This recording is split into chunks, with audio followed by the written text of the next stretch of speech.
Undiscerned Spiritual Pride by Jonathan Edwards, taken from Some Thoughts Concerning the Present Revival of Religion in New England. The first and worst cause of errors that abound in our day and age is spiritual pride. This is the main door by which the devil comes into the hearts of those who are zealous for the advancement of Christ. It is the chief inlet of smoke from the bottomless pit to darken the mind and mislead the judgment. Pride is the main handle by which he has hold of Christian persons and the chief source of all the mischief that he introduces to clog and hinder a work of God. Spiritual pride is the main spring, or at least the main support, of all other errors. Until this disease is cured, medicines are applied in vain to heal all other diseases. It is by spiritual pride that the mind defends and justifies itself in other errors, and defends itself against light, by which it might be corrected and reclaimed. The spiritually proud man thinks he is full of light already, and feels that he does not need instruction, so he is ready to ignore the offer of it. On the other hand, the humble person is like a little child who easily receives instruction. He is cautious in his estimate of himself, sensitive as to how liable he is to go astray. If it is suggested to him that he is going astray, he is most ready to check into the matter. Nothing sets a Christian so much out of the devil's reach than humility, and so prepares the mind for divine light without darkness. Humility clears the eye to look at things as they truly are. Psalm 25:9. He leads the humble in justice, and he teaches the humble his way. If spiritual pride is healed, other things are easily corrected. Our first care should be to correct the heart and pull the beam of pride out of our eye, and then we shall see clearly. Growing Christians beware. Those who are most zealous in the cause of God are the most likely to be targeted as being filled with pride. When any person appears in any respect to be noticeably excelling others in his Christian walk, odds are 10 to 1 that it will immediately awaken the jealousy of those about him. They will suspect, whether they have good reason or not, that he is very proud of his goodness and that he probably thinks no one as good as he is, so that everything he says and does is observed with this prejudice. Those who are themselves cold and dead, and especially those who have never had any experience of the power of godliness on their own hearts, will easily entertain such thoughts of the best Christians. This arises from nothing less than a secret hostility against essential and fervent holiness.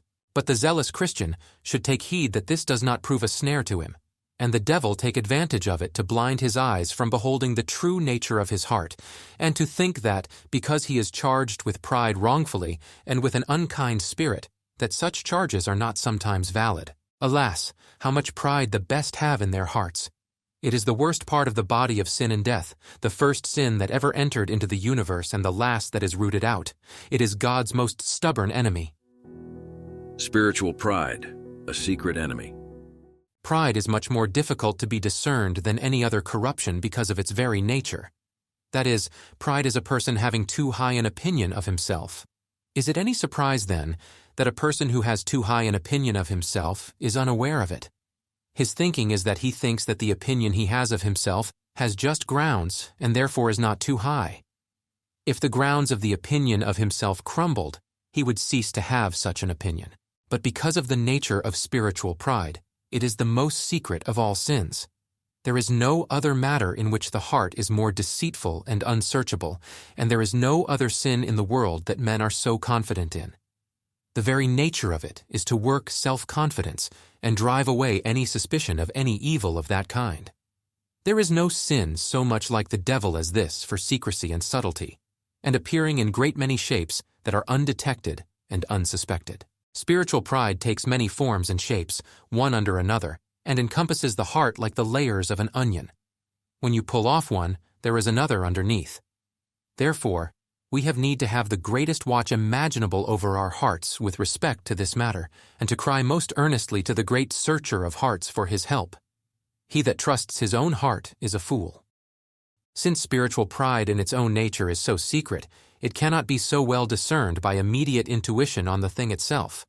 It is best identified by its fruits and effects, some of which I will make mention of below together with the contrary fruits of Christian humility. Spiritual pride, the great fault finder. Spiritual pride causes one to speak of other persons' sins, their enmity against God and his people, or with laughter and levity and an air of contempt, while pure Christian humility disposes either to be silent about them or to speak of them with grief or pity. The spiritually proud person shows it in his finding fault with other saints, that they are low in grace and how cold and dead they are quick to discern and take notice of their deficiencies. The eminently humble Christian has so much to do at home and sees so much evil in his own that he is not apt to be very busy with other hearts. He complains most of himself and complains most of his own coldness and lowness in grace. He is apt to esteem others as better than himself, and is ready to hope that most everybody has more love and thankfulness to God than he, and cannot bear to think that others should bring forth no more fruit to God's honor than he. Some who have spiritual pride mixed with great learning and joy, earnestly speaking to others about them, are likely to be calling upon other Christians to emulate them and sharply reprove them for their being so cold and lifeless. There are others who are overwhelmed with their own vileness, and when they have extraordinary discoveries of God's glory, they are taken up by their own sinfulness. Though they are disposed to speak much and very earnestly, yet it is very much in blaming themselves and exhorting fellow Christians, but in a loving and humble manner. Pure Christian humility causes a person to take notice of everything that is good in others, to make the best of it, and to diminish their failings. However, he turns his eye chiefly on those things that are bad in himself, and to take much notice of everything that aggravates them. Spiritual pride, ministering in a harsh spirit. It has been the manner of spiritually proud persons to speak of almost everything they see in others in the most harsh, severe language. It is frequent for them to say of others' opinions, conduct, advice, coldness, silence, caution, moderation, prudence, etc., that they are from the devil or from hell. Such kind of language they will commonly use, not only towards wicked men, but towards those who are true children of God, and also towards ministers of the gospel and others who are very much their superiors. Christians who are but fellow worms ought at least to treat one another with as much humility and gentleness as Christ treats them. Spiritual pride, putting on pretenses. Spiritual pride often causes persons to act differently in external appearance, to affect a different way of speaking, to use a different sort of dialect from others, or to be different in voice, countenance, or behavior. But he that is an eminently humble Christian, though he will be firm in his duty, however different, going the way of heaven alone, though all the world forsakes him, yet he does not delight in being different for difference's sake. He does not try to set himself up to be viewed and observed as one distinguished, as desiring to be accounted better than others, despising their company or conformity to them, but on the contrary, desires to become all things to all men, to yield to others and conform to them and please them in all but sin. Pride takes offense easily. Spiritual pride takes great notice of opposition and injuries that are received, and is prone to be often speaking of them, and to be much in taking notice of their aggravation, either with an air of bitterness or contempt. Pure and unmixed Christian humility, on the other hand, causes a person to be more like his blessed Lord when reviled. Quiet, not opening his mouth, but committing himself in silence to him who judges righteously. For the humble Christian, the more the world is against him, the more silent and still he will be, unless it is in his prayer closet, and there he will not be still. Pride, presumption before God and man. Another effect of spiritual pride is a certain self-confident boldness before God and men. Some, in their great rejoicing before God, have not paid sufficient regard to that rule in Psalm 2:11, "Worship the Lord with reverence, and rejoice with trembling." They have not rejoiced with a reverential trembling, in a proper sense of the awful majesty of God and the awful distance between Him and them. There has also been an improper boldness before men that has been encouraged and defended by a misapplication of Proverbs 29. The fear of man brings a snare. It is as though it became all persons, high and low, men, women, and children, in all Christian conversation, to wholly abandon all manner of modesty or reverence toward man. Not that any should refrain from Christian conversation, but with such humility as in 1 Peter 3:15. But sanctify Christ as Lord in your hearts, always being ready to make a defense to everyone who asks you to give an account for the hope that is in you, yet with gentleness and reverence.